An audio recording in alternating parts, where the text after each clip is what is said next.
Welcome to episode 17 of the Perspective Shift podcast. Today's episode is all about our circumstances in life and how we cope with them. We will be mostly talking about our childhood and the different things that we learn from our parents and the people around us, and the different stages that we face where we start to realize that there are different circumstances and luck that plays a role in how our life is being shaped. So we hope that you enjoyed this philosophical conversation that Mo and I had, and let's get right into it.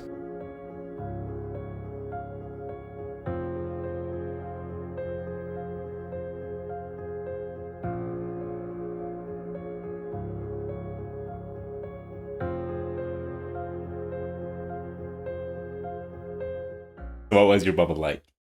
My bubble. What I'm going to describe is probably not going to be so unique. Sure, I had my own circumstances, but in a lot of ways, it's probably going to be similar to everyone else. I grew up having our own ideology at home. The religion that we follow, the culture that we have in Syria.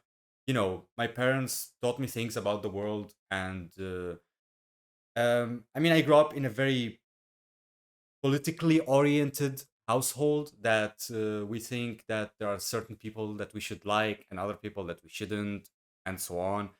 These are the ideas that I understood about the world when I was growing up, and I thought this is actually how life is, and this is how what I should do and follow, just like how my parents told me and how I perceived my siblings and my parents and everyone around me is saying and doing.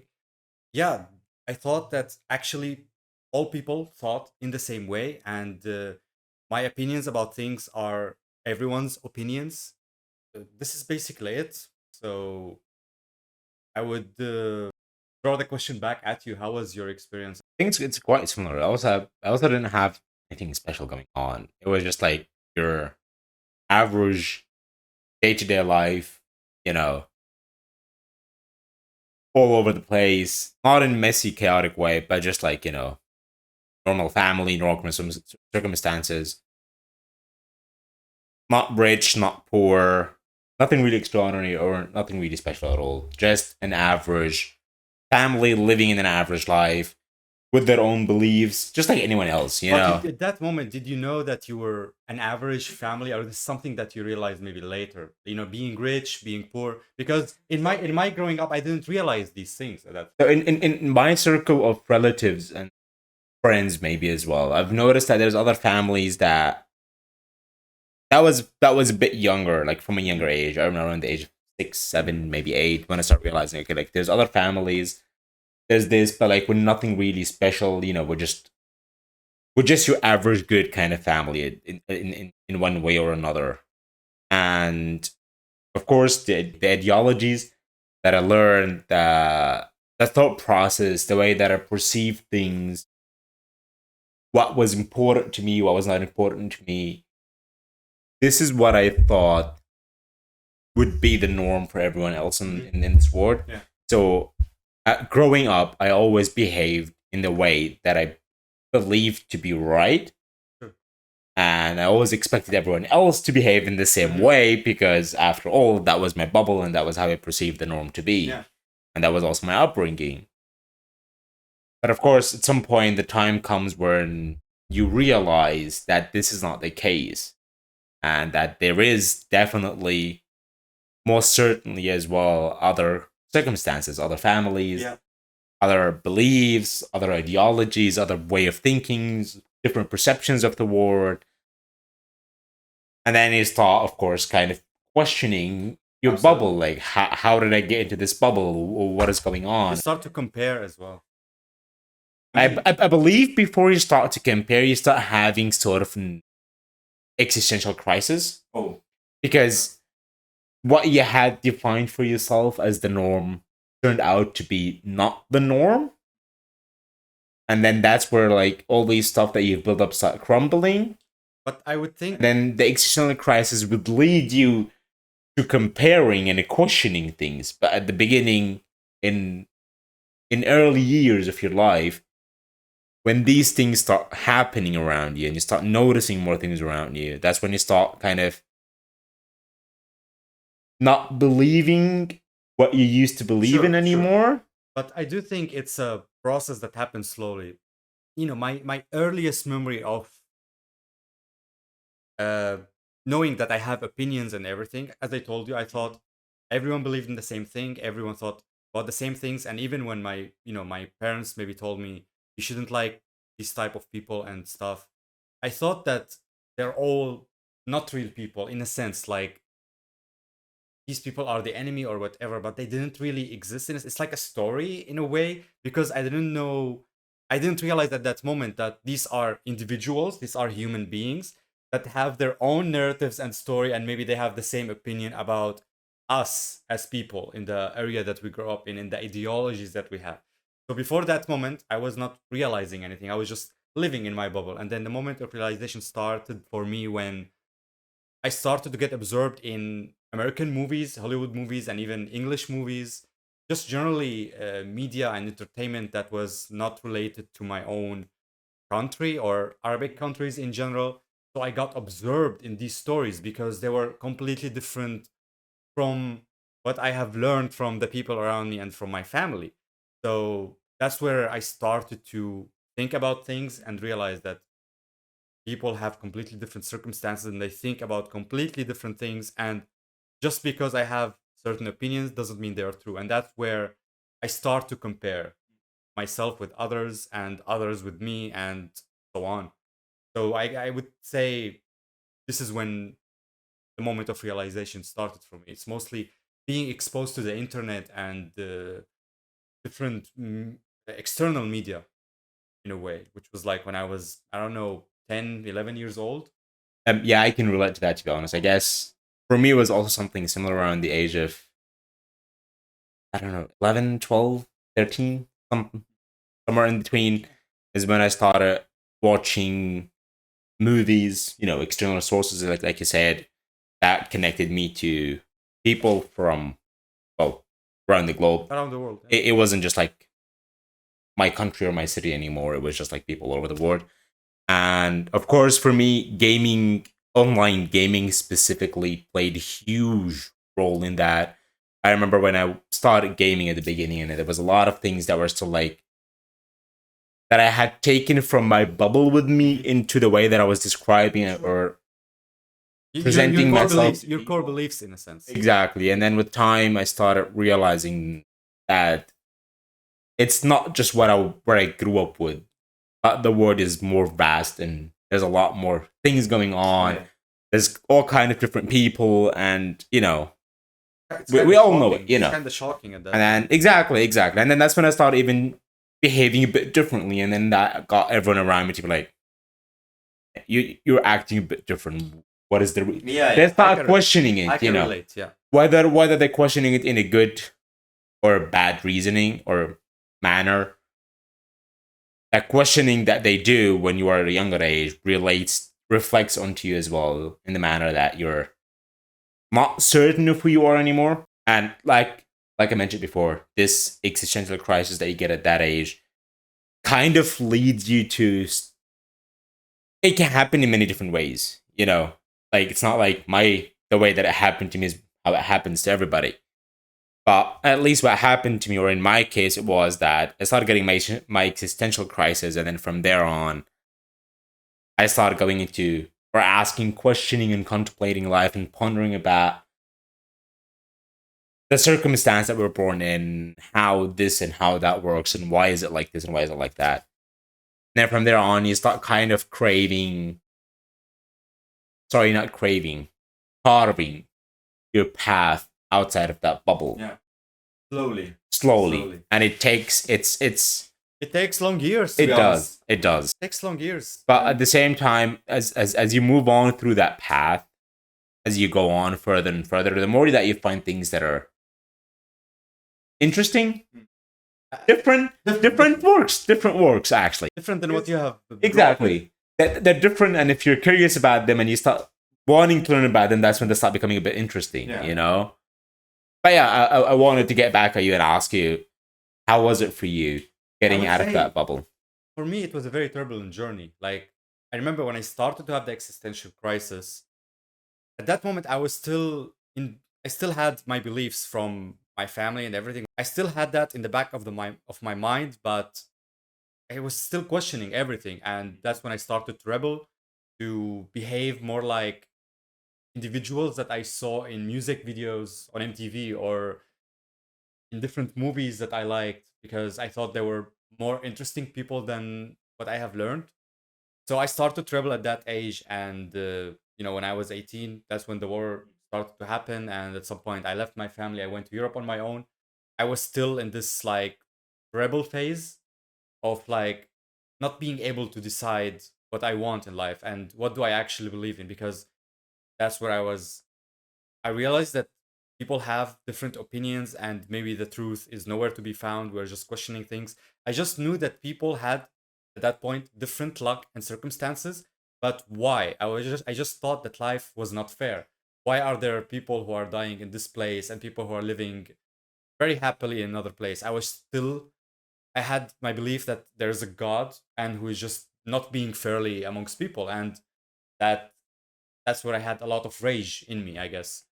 So at some point that transitioned into more, I mean, other existential crises, I guess. I don't know. The plural is crises, I guess.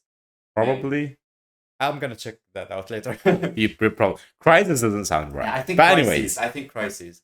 I started to make my research about everything, the religion I grew up with, and other religions and other ideologies, and that's where I started to realize that these are all. I mean, for me at least, that's my opinion, that they're all man-made, and people want to create stories and believe in things and find explanations to everything, to why there's different circumstances and luck in life, why we have all of this misery and all the kind of shit in the world.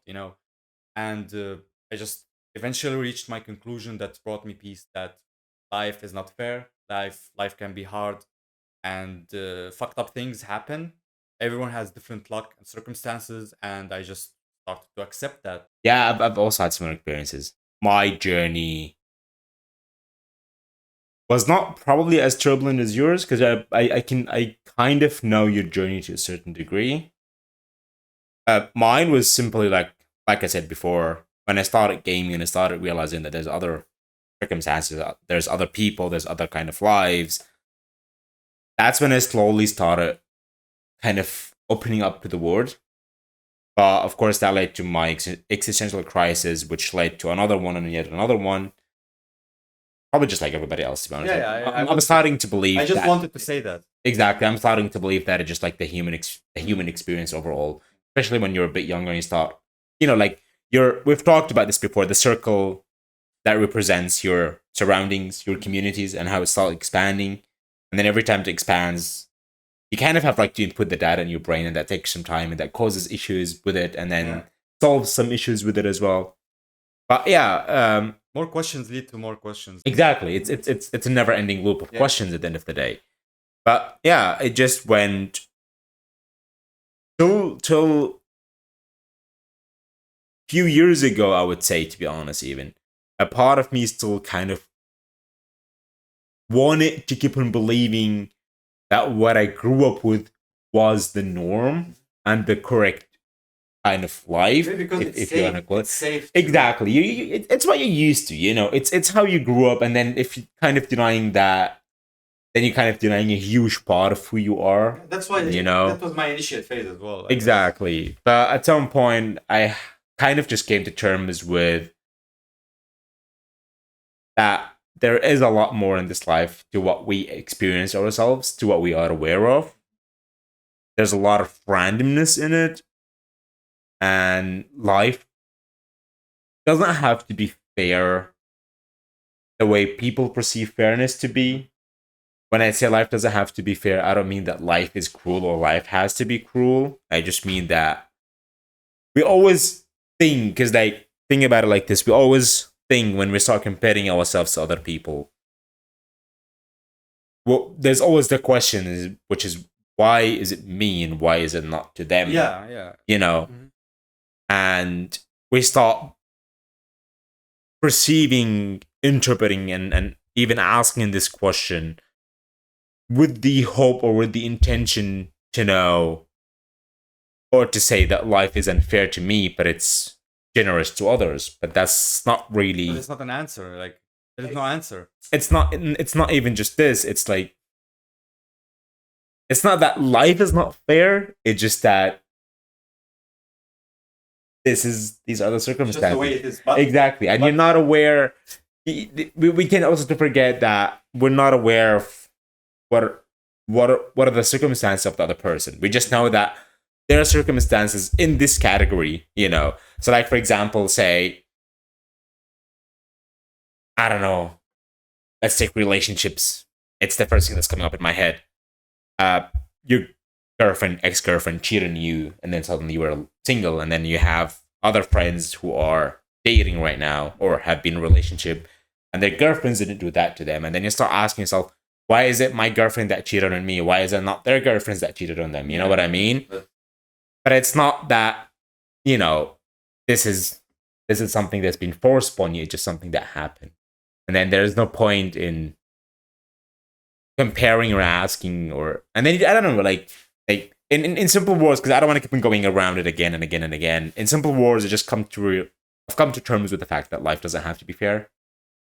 There is nothing that we're, even when we say it is the way that it is, which is something that I've said and I still actually say till this day. Sometimes I ask myself, what the fuck is it in the first place? but the thing is, You know, the whole concept of life being fair says who? Like who is Exactly. who's making the fair? Exactly. I think this is an idea that comes from the ideology you grew up with.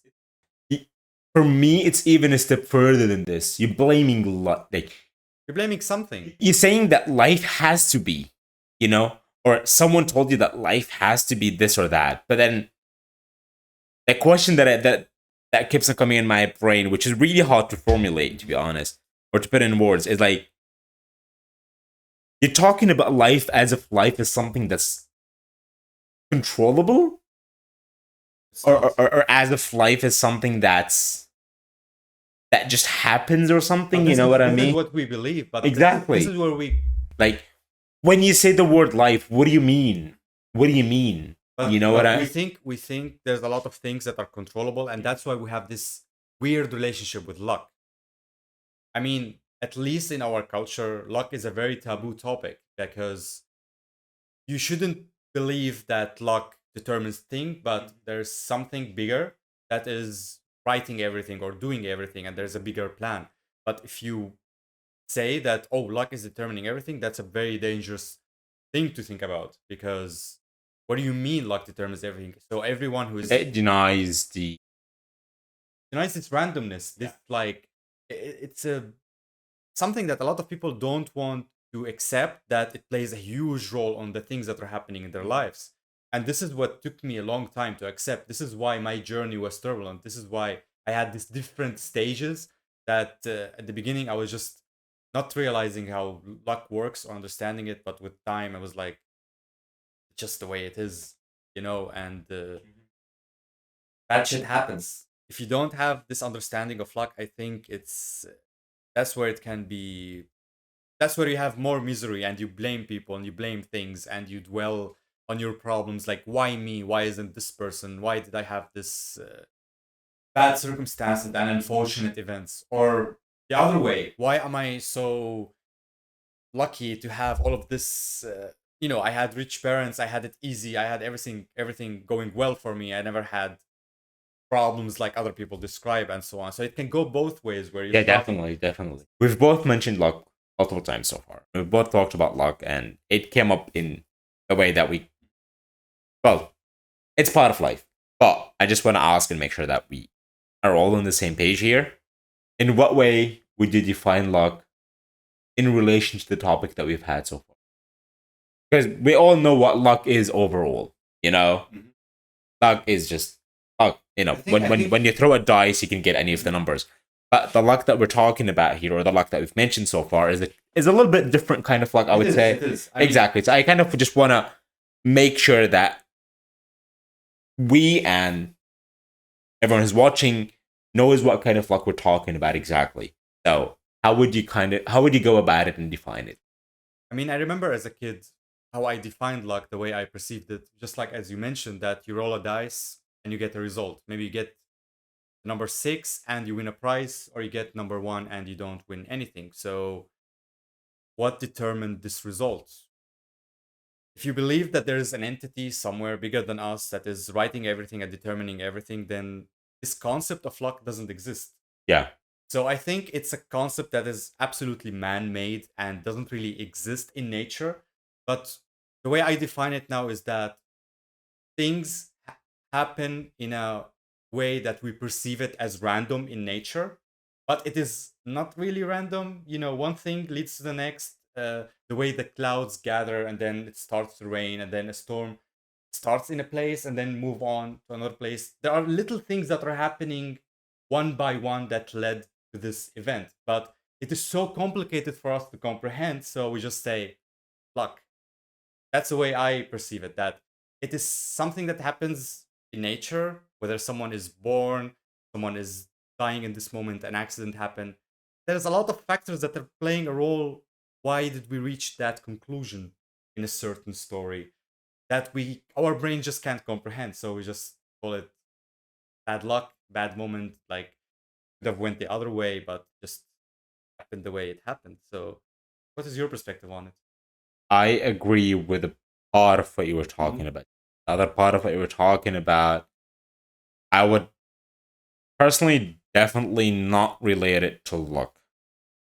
So, for me, luck is if you want to take it from a more complicated angle, there's many factors that lead to certain circumstances. So, in a way, all the people that died, all the wars that happened, everything, the Big Bang, if you believe in that, if you want to believe in that or not, led to you being alive today.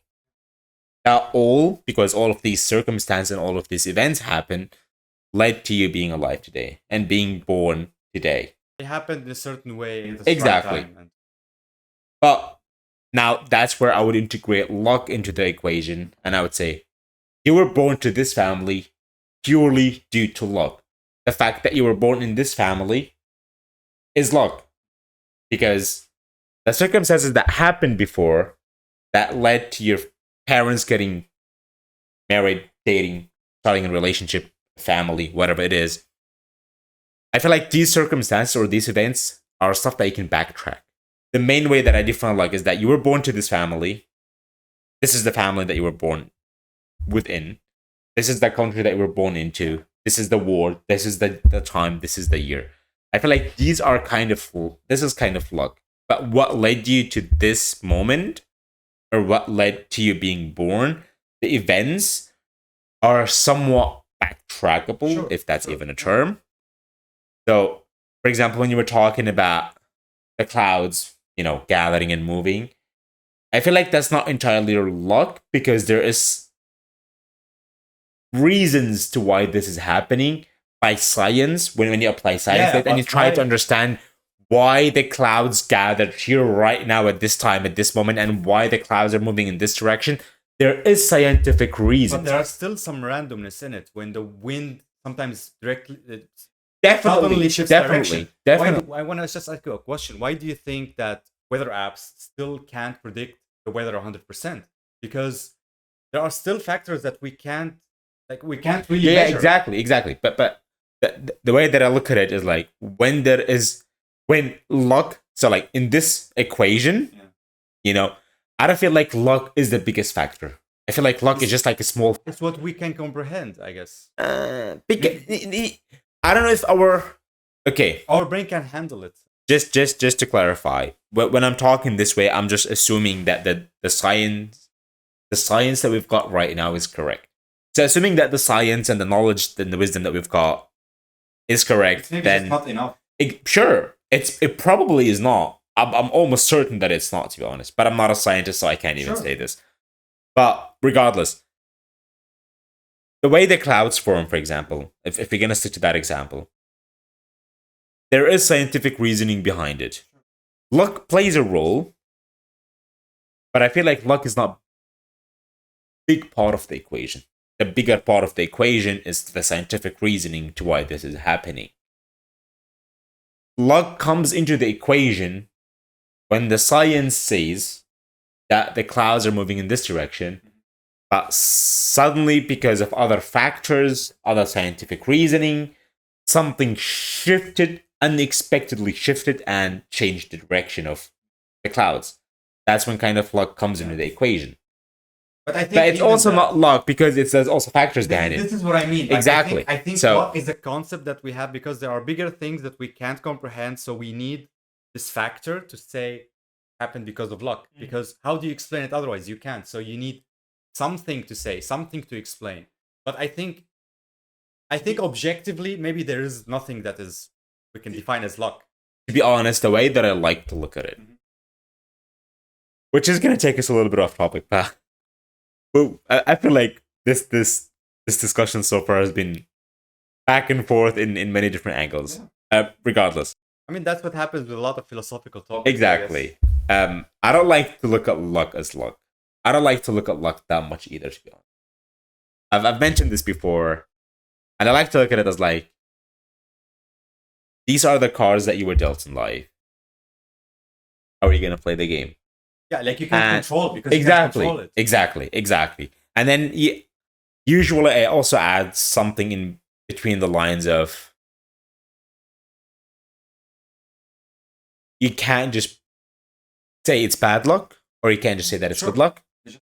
It just I want to say the way it is, but exactly. But then the question comes again: what the fuck is it in the first place? I mean, this actually brings us to a very important point that you have already talked a little bit about, that there are things you can control and there are a lot of things that you can't control. So since luck determines so many things in life that a lot of things that we can't even comprehend and start to think about. Most things are out of our control, which is the dice that was rolled and we were dealt with. And there are little things that we can control.